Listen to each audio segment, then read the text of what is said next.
Hi friend, कशा आहात तुम्ही? आय होप सगळे ठीकच असतात. तर माझ्या कुकिंग चॅनलमध्ये मी तुमचं मनापासून स्वागत करते. आणि हो फ्रेंड्स, रिक्वेस्ट आहे की ही जी रेसिपी आहे ना, स्किप न करता असंच पुढे कंटिन्यू पाहत राहा. रेसिपीला सुरुवात करण्याच्या अगोदर तुम्ही माझ्या चॅनलला सबस्क्राईब केलं नसेल तर प्लीज माझ्या चॅनलला सबस्क्राईब करा आणि जेवढं होईल तेवढं शेअर आणि लाईक करायला विसरू नका.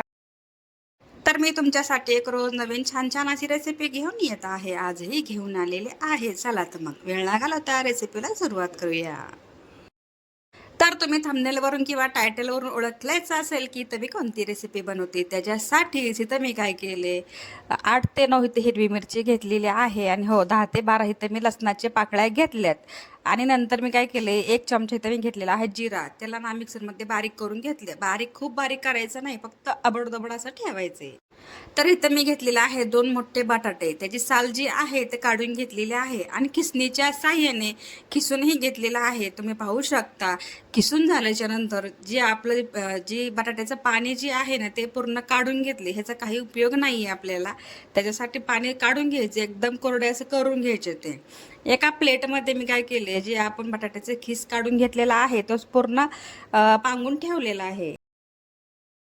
व्हिडिओ खूप महत्त्वाचा आहे की मग तुम्ही म्हणता महत्त्वाचं काय की काय असं असतं की प्रत्येक घरात ना असा एक माणूस असतं की त्याला काही ना काही आवडत नसतं. तशाच पद्धतीने ना इथं मी रेसिपी थोडीशी वेगळ्या पद्धतीने तुमच्या समोर घेऊन आलेली आहे. तर ही जी रेसिपी आहे ना फ्रेंड्स, ज्यांना कोणाला आवडत नाही तेही आवडीने खातील अशा पद्धतीने ही रेसिपी आहे. आता बटाट्याचा खीस तर काय तयार करून घेतलाय. त्याच्यामध्ये 1 कप इथं मी घेतलेला आहे बेसन पीठ आणि त्याच्यासोबत इथं मी काय केलंय, अर्धा कप आहे ना इथं मी घेतलेलं आहे ज्वारीचं पीठ. जर ज्वारीचं पीठ तुमच्याकडं अवेलेबल नसेल तर तुम्ही काय करा, तांदळाचं पीठही घेऊ शकता. त्याच्यामध्ये मी काय केलंय, मस्तपैकी आपण मिक्सरमध्ये हिरवी मिरची, लसूण आणि जिरा हे काय वाटून घेतलं, ते साहित्य ह्याच्यामध्ये मी ॲड केलेत. चवीपुरतं मीठ ॲड केलंय. 1 चमचा इथं मी घेतलेला आहे हळद. थोडंसं लाल तिखट पण मी ह्याच्यामध्ये ॲड केलेलं आहे. त्याच्यासोबतच इथं मी घेतलेले आहेत तीळ. इथं पांढरे तीळ मी जवळपास ना 2 ते 2.5 चमचे ते मी घेतलेला. 1 चमचा मी घेतलेला आहे इथं ओवा आणि त्याच्यासोबतच कोथिंबीर थोडीशी चिरून घेतली, स्वच्छ धुतल्याच्या नंतर या पिठामध्ये ॲड केली. आता या पिठामध्ये लगेचच पाणी ॲड करायचं नाही. व्हिडिओ खूप फास्ट केलाय मी, कारण का व्हिडिओ खूप मोठा होतो ना त्याच्यासाठीच. तर हे तर तुम्ही जे आहे ना प्रॉपर तुमच्याशी रेसिपी मी शेअर केलेली आहे. आता काय करायचं तुम्हाला सांगते मी. डायरेक्टली पाणी ॲड करायचं नाहीये. आधी काय करायचं तुम्हाला तर माहितीच आहे, की जे आपलं बटाटा असतो तो ऑलरेडी खूप असं ओलसर असतो. त्यासाठी काय करायचे, पिठामध्ये पूर्ण मिश्रण तयार करून घ्यायचे. ज्या वेळेस पाण्याची गरज पडेल ना तेव्हाच हे पाणी वापरायचे. आणि थोडंसं पाणी घेऊन आहे ना इथे काय केलंय, मस्त असा गोळा तयार करून घेतलाय आणि पाणी कितीक लागले ना हे तुम्ही पाहू शकता. ठीक आहे. आता आपला गोळा जे आहे ते छानपैकी तयार झालाय. आता अशी प्लेट घ्यायची जेणेकरून तुम्हाला ना असं मस्तपैकी वड्या तयार करता येतील, अशी एक प्लेट घ्यायची आणि त्या प्लेटला ना थोडंसं तेल लावून घ्यायचं सगळीकडून एकसारखं. बटाट्याचा जो गोळा आपण तयार करून ठेवलेला आहे ना प्लेटमध्ये मी ॲड केलाय. थोडासा काय केलंय, हाताला तेल लावले, कारण म्हणजे चिकटण्याची शक्यता आहेच ना. तुम्हाला तर माहितीच आहे की बेसन पीठ हाताला लगेचच चिकटतं. त्यासाठी काय करायचं, थोडासा तेलाचा हात घ्यायचा आहे. पूर्णपणे एकसारखं स्प्रेड करून घ्यायचं की जेणेकरून आपली वडी खूप छान सुंदर दिसेल आणि एकसारखं लेवल होईल.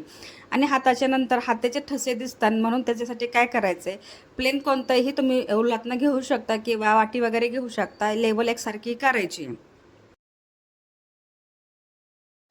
तर इथं मी काय केलं, एक मोठा जेवढं आपली प्लेट बसेल ना त्याच पद्धतीने एक पातेलं घेतले आणि पातेल्यामध्ये 2-2.5 तांबे इथं मी पाणी उकळून घेतले. तर तुम्ही इथं पाहू शकता गॅस आहे ना एकदम मीडियम फ्लेमवरती ठेवलेला आहे.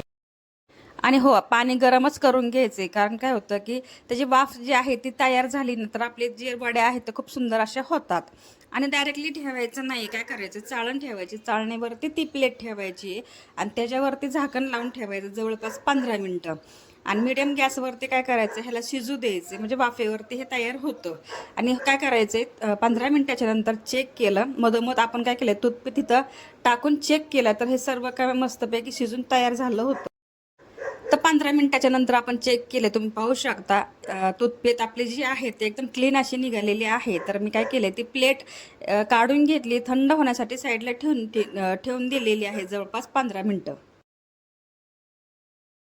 आणि 15 मिनिटाच्या नंतर तुम्ही पाहू शकता पीठ जे आहे ना आपलं म्हणजे वड्या थोडक्यात ते पूर्ण असे थंड झाले ते आणि डायरेक्टली कट करायचे नाही. मधोमध काय करायचे गोल राऊंड आहे ना तो काढून घ्यायचे आणि मधोमध कट मारायचा. जशा प्रकारे आपल्या वड्या आहेत तशा प्रकारे मी तर काय केलं स्क्वेअरमध्ये तर मी कट करून घेतले ते आणि कशा प्रकारे निघले तुम्ही पाहू शकता. कुठंही आपलं जी वडी आहे तुटलेली नाही, इझिली अशी निघालेली आहे. तुमच्यासमोरच हा व्हिडिओ मी शेअर करते म्हणजे दाखवलेला आहे की कशा प्रकारे हे एकदम इझिली असे बनतात आणि वडी ही एकदम क्लीन अशी एकदम छान निघालेली आहे. आणि हो, सर्वात महत्त्वाची गोष्ट म्हणजे काय माहिती आहे का, आतापर्यंत तुम्ही ही रेसिपी कधी बनवली का? आता आपण काय करतो, आळूची वडी बनवतो, कोथिंबीर वडी बनवतो, प्रत्येक वडी बनवतो, पण बटाट्याचे आपण वेपर्स बनवतो, बटाट्याची भजी बनवतो.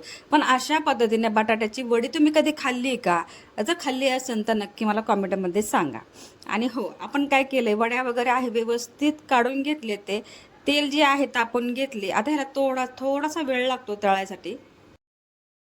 तर तुम्ही म्हणता थोडासा कसं काय? कारण आतमध्ये जे असतं ना ते पण कुरकुरीत होईपर्यंत मस्तपैकी खमंग अशा ह्या वड्या भाजून घ्यायच्यात म्हणजे थोडं तेलामध्ये तळून घ्यायचे ते.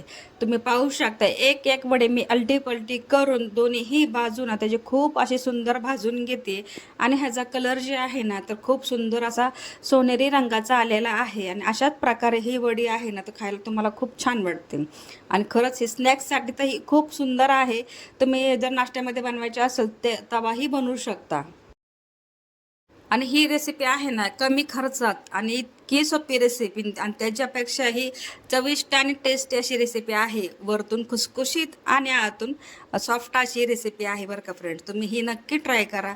खरंच ही रेसिपी खूप सुंदर छान अशी बनते.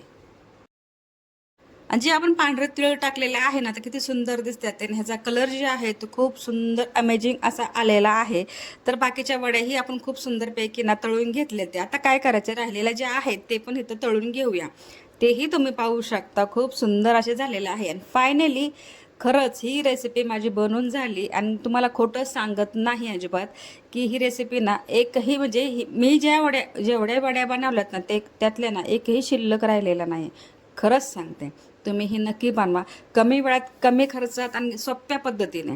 तरी माझी फायनली रेसिपी झालेली आहे. तर तुम्हाला ही रेसिपी कशी वाटली नक्की मला कॉमेंटमध्ये सांगा. व्हिडिओ आवडला असेल तर व्हिडिओला लाईक, शेअर, सबस्क्राईब करायला विसरू नका. भेटूया नेक्स्ट व्हिडिओमध्ये. तोपर्यंत स्वतःची काळजी घेत राहा. सर्वात महत्त्वाचं खात राहा, आनंदात राहा, हसत राहा आणि हो आपल्या चॅनलला ना जेवढं होईल तेवढं शेअर करायला विसरू नका बरं का. आणि सर्वात महत्त्वाची गोष्ट म्हणजे ज्यांनी ज्यांनी हा माझा व्हिडिओ पाहिला असेल ना त्यांचं खरंच खूप मनापासून धन्यवाद करते. चला भेटूया नेक्स्ट व्हिडिओमध्ये.